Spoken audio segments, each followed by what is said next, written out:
សូមដែរត្រេកអរគុណអូកូនកូនតបពុនប៉ុណ្ណេះឆ្នះមិនគ្រប់ឡើយ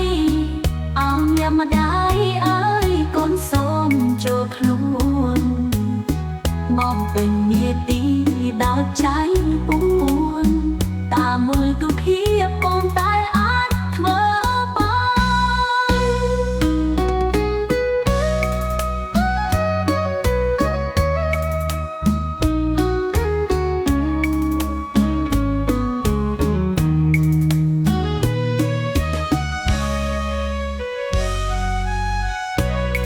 កូនសូមជូនពរ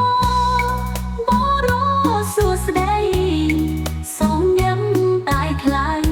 សូមភាពកានគូនៅជាមលុបដល់កូនកលយ៉ាងកូនរស់ក្បែរប្រាណបានបកគុណព្រះហាស់តើបានកូនសូមជូនពរវិសាលអក្រៃនឹងគុណមិនដាថ្លៃប្របីវសូមផ្ទាំងតបគុណជាទុន